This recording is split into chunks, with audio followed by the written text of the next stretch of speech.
seguimos, nos acompaña esta mañana para hacer un balance, Ernesto, y también conocer una de las propuestas que usted recientemente ha presentado. ¿Cómo evalúa usted este último periodo que ha culminado? Bendiciones, Panamá, en Dios hay esperanza. Mira, yo lo veo bien productivo. Yo creo que con la composición que se hubo de la famosa alianza, que no sé ahora qué tan protuberante sea, puso a muchas comisiones a trabajar. Bueno, estuve en la comisión de gobierno, procurábamos reunir semanalmente en la medida de lo posible y así varias. Entonces se produjo bastante, más de 100 en segundo debate. Yo creo que fue bastante efectivo. No sé cuál va a ser la composición que haya en julio, claro, porque me imagino que muchas personas van a querer tener en la Junta Directiva y para eso se requiere acuerdo. Pero lo cierto, yo sí le veo muy positivo este periodo. Hubo acuerdos, hubo consenso en varios puntos, se logró conversar con diferentes actores porque nadie, ni una bancada tiene la mayoría y para eso se requiere acuerdo y a veces hasta consenso para empujar los proyectos.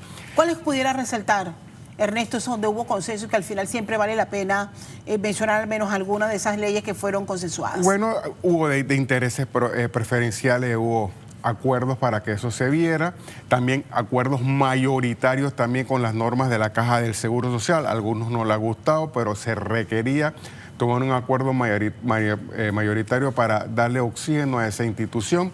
Eso salió adelante.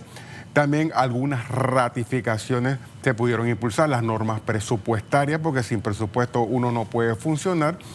Y claro que tenemos una especie de deuda con la sociedad porque algunos aspectos no avanzaron, tiene que ver mucho con las conformaciones a veces de algunas comisiones, pero bueno, como por ejemplo te puedo decir todo lo que es Para mí hubo dos comisiones que por lo menos para mi proyecto representaron como una especie de triángulo de las Bermudas, la Comisión de Gobierno y la Comisión de Salud y de Trabajo. Para mí muchos proyectos sucumbieron, yo presenté varios proyectos anticorrupción, no avanzaron en gobierno, pero esperemos que ahora con la nueva composición se puede dinamizar. Pero yo creo que fue una asamblea bien productiva y yo creo que tiene que ver mucho con la Junta Directiva que teníamos porque logró conversar con todas las bancadas para poder poner a funcionar el hemiciclo legislativo. Ahora bien, se quedaron en el tintero las leyes de reformas al reglamento interno de la Asamblea Nacional.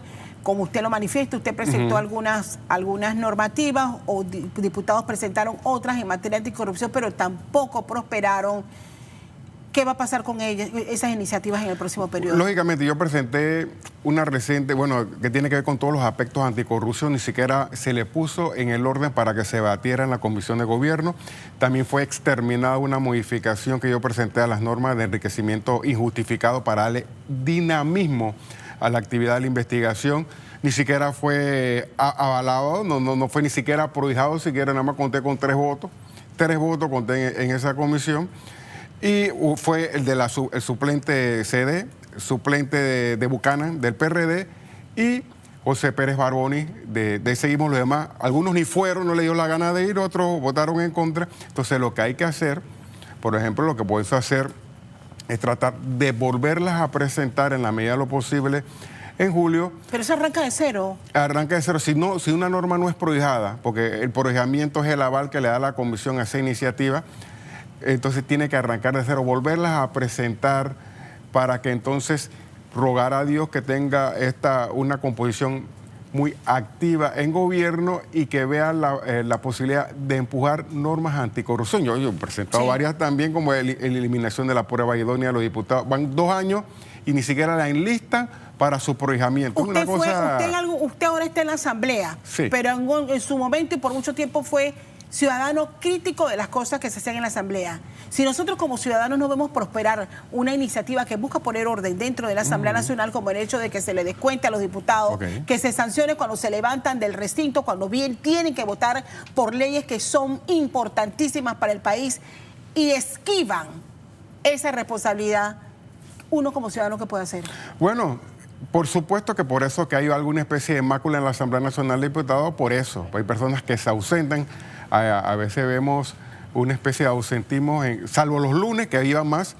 Claro, lo que uno puede hacer, además, criticar, objetar, motivar a su diputado para que asista y juegue el papel que le corresponde, porque el ciudadano, ¿qué puede hacer ante una inacción? Bueno, pasar factura, objetar, cuestionar, para que de alguna u otra manera pueda motivar al diputado a jugar su papel. Y el principal papel protagónico que debe ser el diputado es asistir al pleno. Usted ve en pleno los mismos de siempre, en las mismas circunstancias. Algunos ni siquiera van ni empoderan a sus suplentes. Hay algunos diputados principales que ni siquiera y uno ve también levantándose a los mismos de siempre.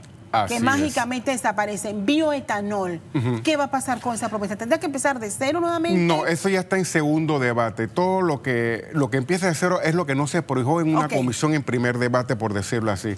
Todo lo que está enlistado en segundo debate queda allí para que en julio, porque eso está suspendido, hay que levantar la suspensión para que se discuta tanto eso, la descentralización, y también está en orden del día que le sigue el reglamento orgánico del régimen interno, el RORI. Es decir, el bioetanol, cuando entremos en julio, salvo que el señor presidente, que yo no lo veo a veces con mucho deseo de ayudar al ciudadano como corresponde, no creo que esto lo ponga para ley extraordinaria. Él ha dicho que solamente la sustancia económica, no sé si después vea la luz y pongo otros puntos en la Asamblea. Tiene que empezar julio, alguien levantar la suspensión del bioetanol y empezamos a discutir, porque como usted sabe, yo estuve en contra de ese proyecto, que estuve en primer debate, presenté un informe de minoría que fue exterminado por la mayoría, y eso se tiene que, por decirlo así, levantar la suspensión para seguir con los debates correspondientes y veremos qué piensan los diputados en su mayoría con respecto a esta iniciativa y a otras más que están enlistados en segundo debate en la Asamblea Nacional de Diputados. A contrario censo de lo que no fue prohijado, es decir, ni siquiera los presidentes de la comisión tuvieron a bien ponernos en lista. Entonces tenemos que volverlos a presentar, que voy a presentar alguna iniciativa anticorrupción que ni siquiera fueron en lista en la Comisión de Gobierno, otros fueron rechazados, con el optimismo, con el deseo de que con una nueva composición de la Comisión de Gobierno puedan, en mi criterio, pueda entonces ser considerada para el pronunciamiento y posterior primer debate. Ayúdanos a entender, hoy 4 de mayo arrancan las sesiones extraordinarias convocadas por el Poder Ejecutivo y se va a extender hasta el 5 de junio. Objetivo principal, la discusión de un proyecto de ley que modifica y adiciona artículos al Código Fiscal en materia de impuestos sobre la renta. Lo primero que le voy a preguntar al ministro cuando llegue, si tiene a bien llegar, es si aquí este gobierno presentó que no iba a aumentar impuestos y ya estamos tasando impuestos. Me tiene que justificar porque no sé, no vaya a ser que lo que quieran establecer es estructuras jurídicas para agarrar más dinero y fumigarlo. Así de simple me lo van a tener que contestar. Sustancia económica. La iniciativa establece requisitos de sustancias económicas para determinar rentas pasivas de fuentes extranjeras en otras disposiciones. Eso es lo que están planteando. ¿Cuál va a ser el procedimiento? Ahí vamos y espero que, oiga, apreciado diputado, vayamos a la hora que corresponda, que a las 11, el segundo llamado a las 11 y pico, ojalá que haya. ¿Cuál va a ser el procedimiento? Se establece el inicio de la sesión, pero una vez establecido tiene que venir un receso. ¿Por qué tiene que venir un receso? Porque el pleno arranca, pero nosotros no podemos avanzar sin que eso se discuta en primer debate en la Comisión de Economía. Esto quiere decir que hoy hay la instalación, ojalá que estemos allí, los 24 para iniciar, que es el quórum deliberativo.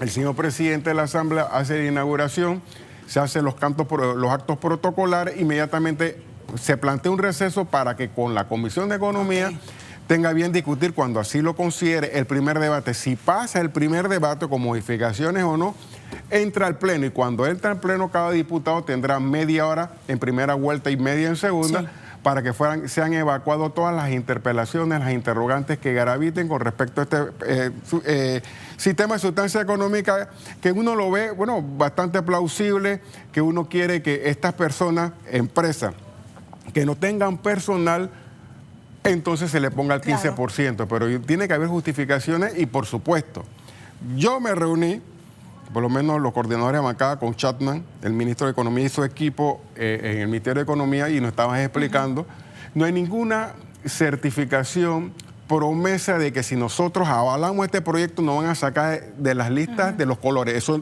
no pudo explicar. ¿Eso lo va a garantizar? No hay garantía. Entonces, pero al menos es una medida. Como también hubo medida otra hora que cambiaron las normas de sociedad anónima precisamente con la idea de que no iban a sacar la lista y no nos sacaron de nada. Entonces yo quiero, debe haber una justificación, porque esto, mira, indistintamente de que hay algunos diputados que se alinean a todo lo que huele a mulino. No sé si es porque le quieran hacer obra a su circuito, por las razones que sea, que Seguimos no anda en ese talante, pero van a tener que compensar, por la hecho no es, bueno, porque alguien me dijo en la OCDE que esto iba a ser. O sea, debe haber una justificación adecuada y sobre todo para que minimice la teoría de que no se iban a aumentar impuestos y entonces como ahora están calzando por el impuesto. Entonces, tiene que haber una justificación. Hay que estar pendiente. Hay que estar pendiente. Esto arranca hoy. Dios mediante. Fue aprobado en tercer debate, Ernesto, su proyecto de ley que dicta el marco normativo sobre buhonería. Dice usted, un instrumento social justo y equitativo. ¿En qué consiste el proyecto y por qué de la necesidad de esta normativa? Yo he presentado varios proyectos sociales, uno en salud que ni siquiera avanzó, que tiene que ver con las personas en situación de calle. Una cosa lamentable lo que hay en esa comisión. Espero que con los nuevos comisionados avance estos proyectos sociales, pero uno que avanzó, gracias a Dios, con el beneplácito de todos los diputados, es que establece el marco normativo de los boneros. Esto establece programas. Mira, ahorita mismo tenemos una realidad, tenemos 2 dígitos de desempleo, tenemos emprendedores que están en diversos lugares y lo que estamos estableciendo, ¿sabes qué? Vamos a regularizar con normas todo lo que todo en el marco de la bonería. Va a haber un carnet de acreditación, un registro de bonero que va a estar dirigido por... Eso hoy día no existe. Aquí no existe, todo es empírico. No hay un sindicato, no hay una asociación, no hay nada. Hay personas que tratan de subsistir, pero no hay ninguna organización. Estamos estableciendo un registro nacional de boneros que el Ministerio de Comercio lo va a dirigir con el apoyo de todas las alcaldías, donde uno se va a acreditar, uno va a registrarse, tiene que ser, bueno, panameño, porque eso es lo que dice la ley, el pormenor, uno se va a registrar con todos los requisitos mínimos que establece, le van a dar un carnet y él va a poder trabajar en el lugar que corresponde. ¿Qué derechos le va a dar esto de la bonería y el marco normativo?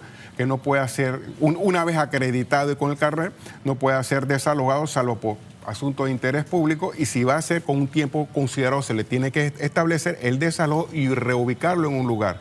También se va a hacer acreedor de programas de capacitación.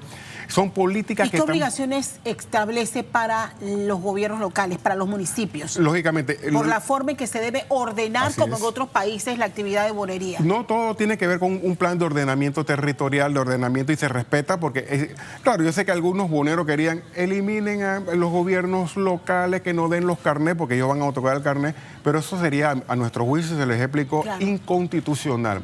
Te tiene que respetar el Estado de Derecho. Entonces, claro, todo es en base a un ordenamiento, en base a las reubicaciones adecuadas, y yo creo que es importante, salvo que el gobierno solamente diga algún discurso y no se sustenta en la realidad, tenemos que apoyar a esas personas emprendedoras que no están en periodo de mendicidad, lo que quieren es trabajar un marco normativo, reglas mínimas que deben cumplir para que se les acredite, puedan trabajar, aspectos de sanitaria, de reubicación y sobre todo el respeto para que no exista ese tipo de acoso, una persona que no lo quiere, sino que se respete el Estado de Derecho. Un marco normativo inexistente hoy, y lo hemos presentado en tercer debate, y espero que el señor presidente se conduela y vea la realidad social de este tipo de iniciativas. Ernesto Cedeño, diputados de la bancada, seguimos esta mañana con nosotros haciendo el balance de lo que ha ocurrido en este último periodo de sesiones ordinarias que culminó